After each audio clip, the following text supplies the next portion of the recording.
Hello and welcome back to Mr. Holloway's classroom. So here lately we have been talking in class about the introduction to probability. Probability is a really cool thing that we use a lot. If you've ever played a game, then you've used probability. Okay, if you played a deck of cards game, you're betting the odds that you have better cards than the other people. If you've ever played a dice game where you had to roll the dice to see how many spaces you would move, you played a game of chance. And so it's important that we understand the probability or the potential for an event to happen. And now probability, the definition that we have for probability in the vocab list we have says a number from 0 to 1 that describes how likely an event is to occur. I kind of want to shorten that down and give you a little bit more friendly definition. So instead, let's put on our notes how likely an event is to occur. So what is the potential of something happening? And the easiest way to make a relationship to this is if you've ever watched the news or a weather report, you may have heard there is a 30% chance of rain. Now, meteorologists mess everything up. They don't really know how to use probability correctly. But that means there's about 30% chance that you're going to get wet. Okay? They measure it differently. We're not going to get into that. Ask me in class, and I'll explain how meteorologists actually use the percentage. Regardless. Now, it did say from 0 to 1.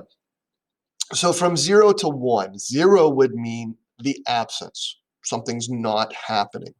Well, if I look down here on my chart, it's got words from impossible to certain. So if I said 0, that's without, that would most likely mean the word impossible.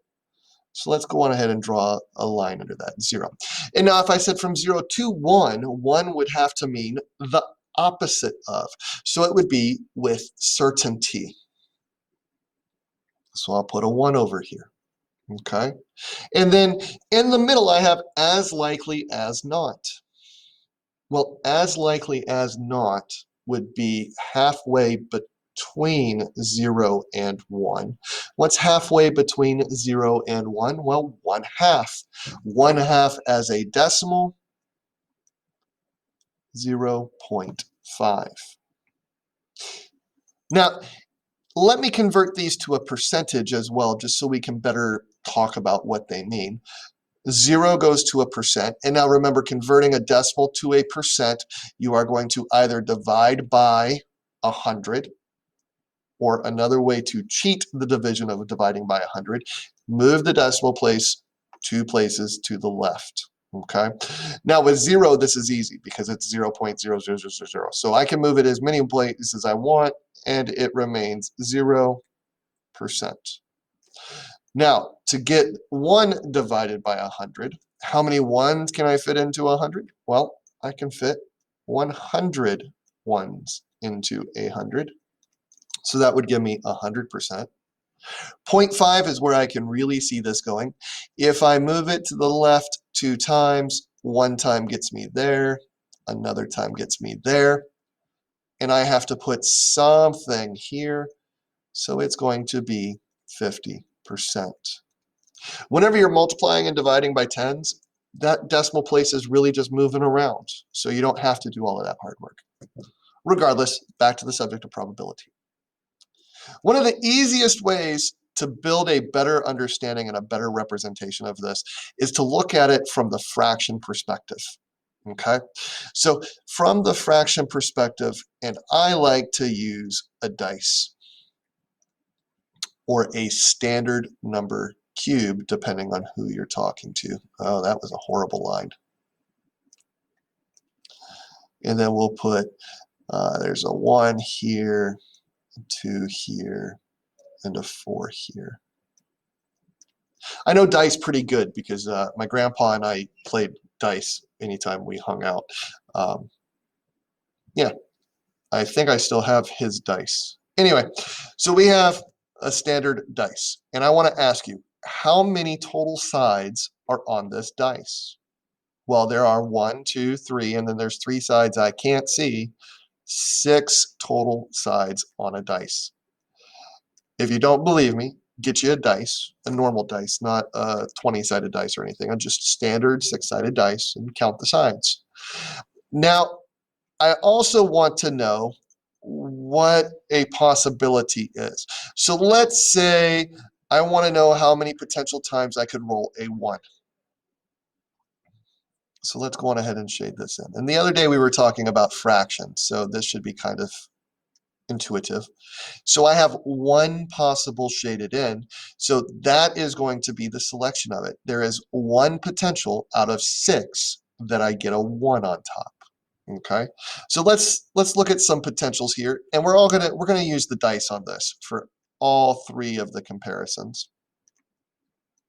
So I'm gonna go on ahead and write the 6's down there. That way I know the numerator or the denominator is 6. I don't have to go back and think about it. If I was to ask you the question, let's say on a 6-sided dice I rolled an 8. Well, a 6-sided dice doesn't have an 8. So how many times could that occur? That would occur 0 times. It's never going to happen. Thus the word impossible.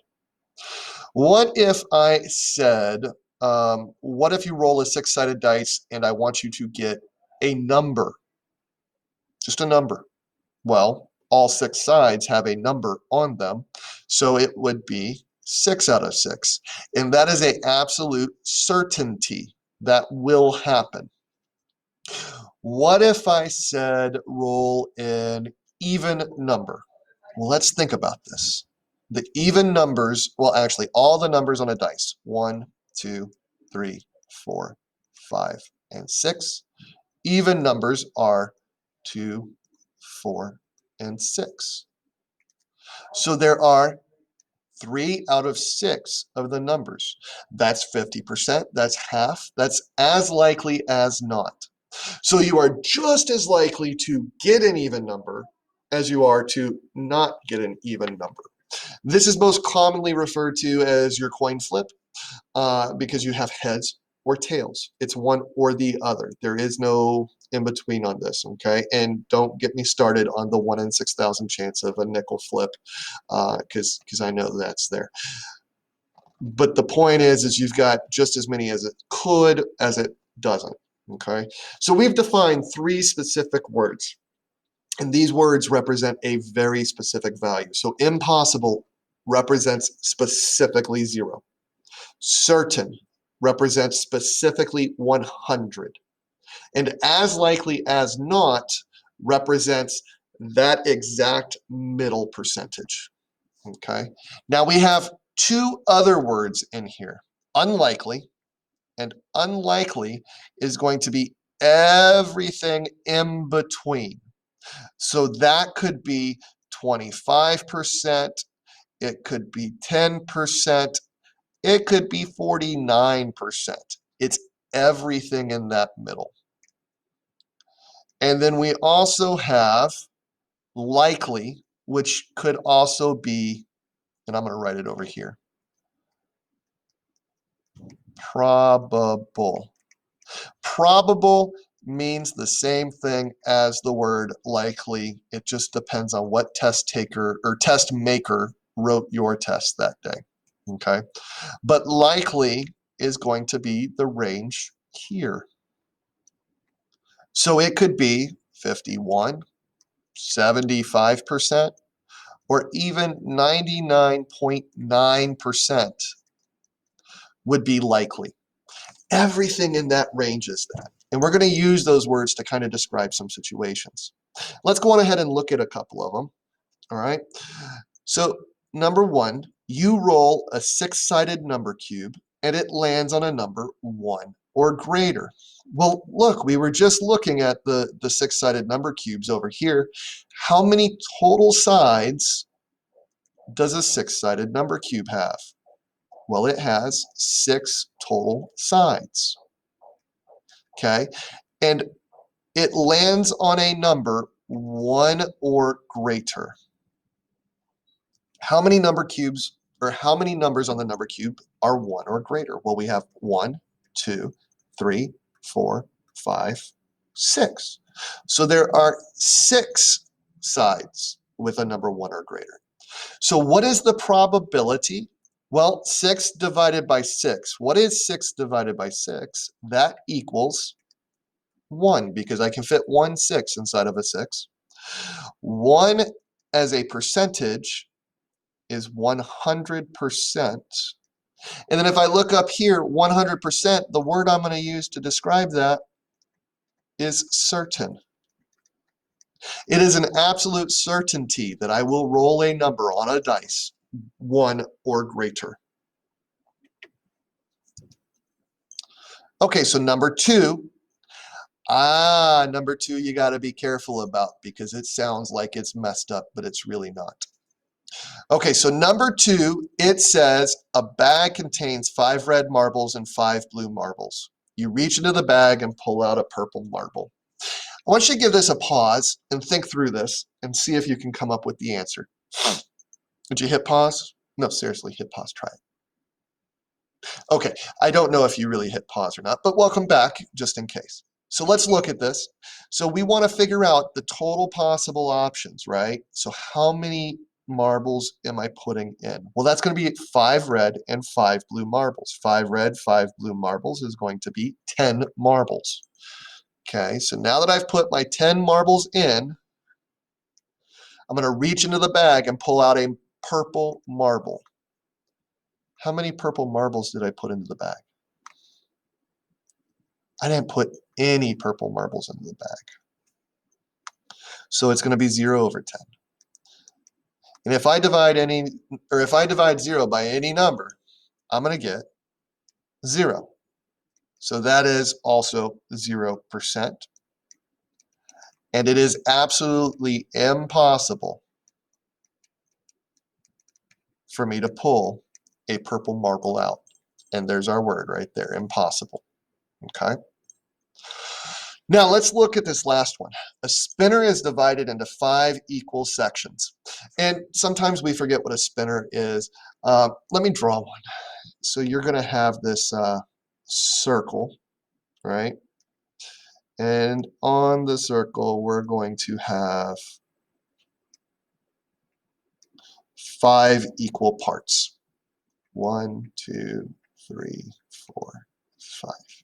And now you've probably done this in grade school where you used a paper clip and a pencil. Sometimes game boards will give you an arrow, like if you're on Twister and it's right foot, left foot, you flip the little arrow, it spins around, stops on something, and then you have to do something goofy, right? So this is a spinner. And it's 5 equal sections. So how many total pieces of this puzzle are there? There are 1, 2, 3, 4, and 5.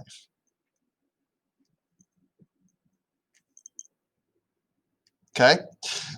I spin it and I land on an even number. So now I need to figure out how many even numbers do I have? 1 is odd, 2 is even, 3 is odd, 4 is even, 5 is odd.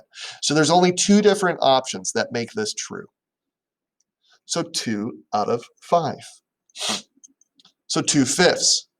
Now I need to figure out what is my decimal equivalent.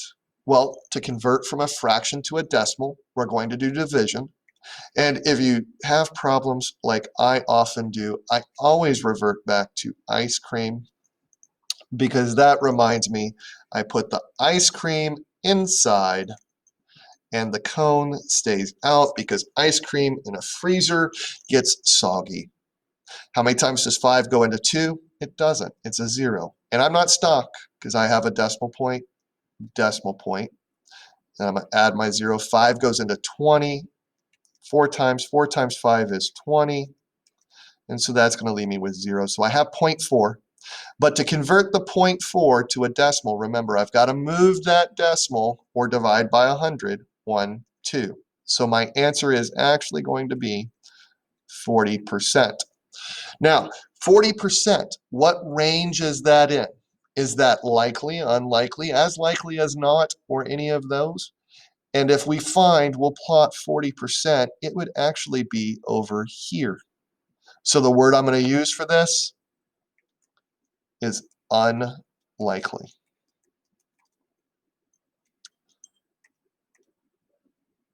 Hang on. I got to spell correctly. Unlikely. So what is probability? Probability is just telling us how certain of an event it will to occur. Will Mr. Holloway give you a free day tomorrow? I think that's probably going to be on impossible, unless it's a snow day.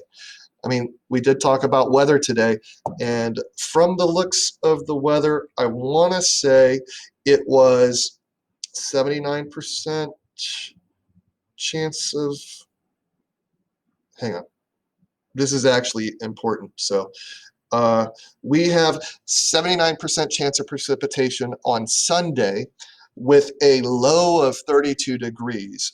So that is a high probability of snow. We have a potential snow day on Monday. I'm not declaring it, I'm just saying it's possible. And in this case, it's likely. Does that mean it's going to happen? Of course not, because the forecast will change 10 times between now and then. That's what probability is. Hopefully this helped clear it out. If nothing else, you at least got your notes taken care of. So thank you for sticking around with me.